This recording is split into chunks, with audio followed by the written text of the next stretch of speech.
My name is Natalie Cross, and the first thing I saw after waking from a coma wasn't my family. It was a hospital bill. $47,000.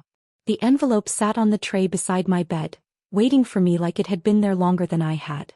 It looked cold, official, and impossible to ignore. I tried to swallow, but my throat burned. My body felt strange, heavy, like it no longer belonged to me. Slowly I looked around the room. No flowers. No balloons. No smiling faces pretending everything would be okay. Just silence. Then I noticed a folded note beside the bill. I recognized my father's handwriting immediately. We stopped paying. Good luck. Asterisk asterisk. That was all. No explanation. No apology. Just 4 words that told me I had been abandoned. I stared at the note for what felt like forever, trying to understand how someone could erase you from their life while you were still alive. My hands shook, not because I was weak but because I finally understood the truth. My family had already moved on. A soft knock interrupted the silence. The door opened and a man carrying a leather briefcase stepped inside. He wasn't a doctor and he definitely wasn't family. He quietly closed the door behind him. "My name is Daniel Mercer," he said. "I'm your attorney." I frowned. My attorney? I had never hired one. Daniel gave a small nod. "Your father made a serious mistake," he said. Those words changed everything. I stared at him, wondering if I had heard correctly. He placed a thick folder on the tray, carefully setting it beside my father's note. "While you were unconscious," he explained, "your father signed several legal documents. He tried to transfer responsibility for your medical bills." I blinked. "But he made a critical legal error." "What kind of error?" I asked. Daniel opened the folder. "He was trying to protect his money and property," he said calmly. "To do that, he legally declared that you were financially independent." The words hit harder than the hospital bill. Even while I was lying unconscious, my father had been looking for a way to walk away from me. "He also signed sworn statements claiming he was no longer legally responsible for your care," Daniel continued. I stared at the ceiling. To him, I wasn't his daughter anymore. I was just another problem he wanted to get rid of. "But," Daniel said, lowering his voice, "those documents activated a legal clause he didn't understand." I looked back at him. "What clause?" "He accidentally gave up the legal protection on his home." My heart skipped a beat. "The house." Daniel nodded. "He believed he was protecting his assets. Instead, he removed the legal shield that kept his home safe from creditors." For the first time since I woke up, the note beside my bed didn't feel like the ending. It felt like the beginning. "So, he put his own house at risk?" I asked quietly.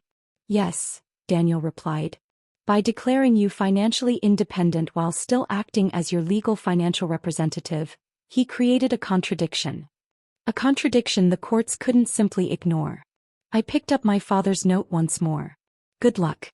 He had written those words as if he had already won. He had no idea what he had actually done. "What happens now?" I asked. Daniel slid another document across the tray. "The hospital now has legal grounds to pursue his assets," he said. "And you have every right to challenge his abandonment while you were medically incapacitated." I looked down at the paperwork. The word abandonment stood out more than anything else. It weighed more than the bill. More than the coma. More than the silence my family had left behind. For the first time since opening my eyes, I realized I wasn't waking up to the end of my life. I was waking up to the beginning of the fight. "He believed you wouldn't wake up in time to fight back," Daniel said quietly. My chest tightened. He hadn't simply abandoned me. He had planned for it. He counted on my silence. He counted on my absence. "What does he think is happening now?" I asked. Daniel answered without hesitation. "He believes he got away with it." I closed my eyes for a moment. For the first time, the fear no longer belonged to me. It belonged to him. Because the daughter he had abandoned was awake. And so were the consequences. Daniel returned the next morning carrying another stack of legal documents. Everything about them looked neat, official, and final. "The hospital has filed a lien," he said. "Against me?" I asked. He shook his head. "No. Against your father."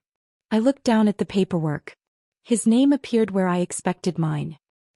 He declared you financially independent while you were medically incapacitated, Daniel explained. That weakens his legal protection and suggests he intentionally tried to avoid responsibility. Intent. Not an accident. Not a misunderstanding. Intent. I thought about the note again. Good luck. He hadn't wished me well. He had expected me to disappear. Does he know? I asked. Not yet, Daniel replied. The legal notices were delivered this morning. Somewhere my father was opening his mailbox. Somewhere he was reading words he never imagined seeing. Property lien. Asset recovery. Liability review. He had tried to erase me in silence. Now the law was answering for me.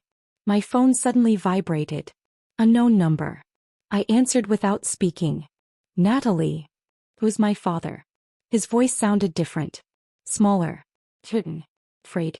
For the first time he wasn't the one walking away. He was the one being caught. I let the silence linger. Natalie, he repeated. But I didn't know you were awake. Of course he didn't. He had never bothered to check. I received something in the mail, he continued carefully.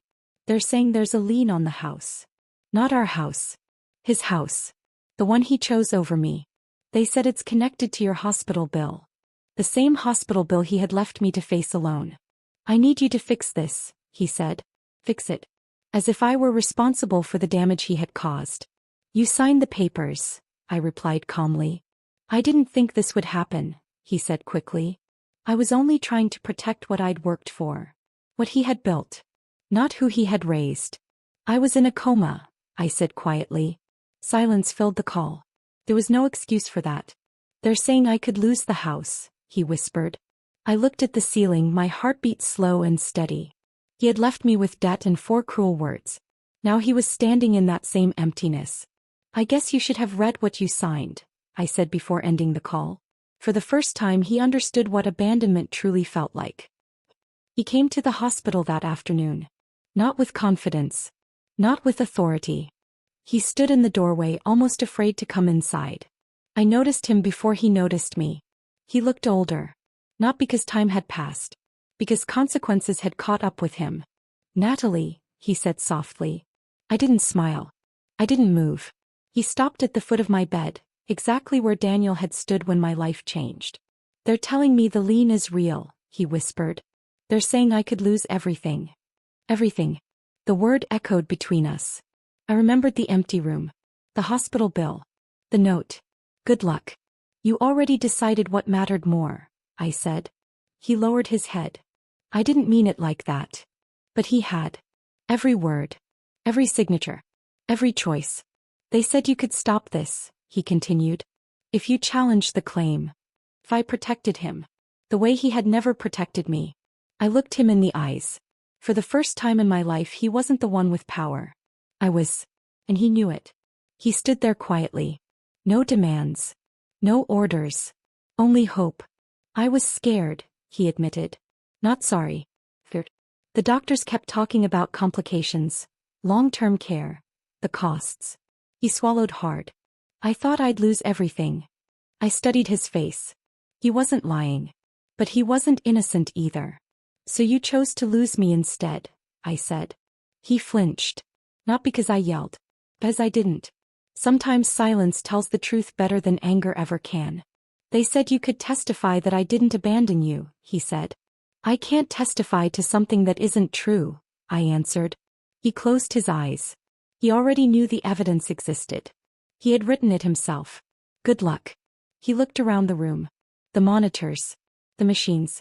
The empty space where his family should have been.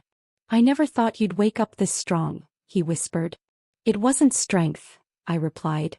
It was clarity. You thought I wasn't going to wake up at all. He said nothing. There was nothing left to deny. 2 months later he lost the house. Not with a dramatic auction. Not with flashing cameras. Quietly. The same way he had quietly walked away from me.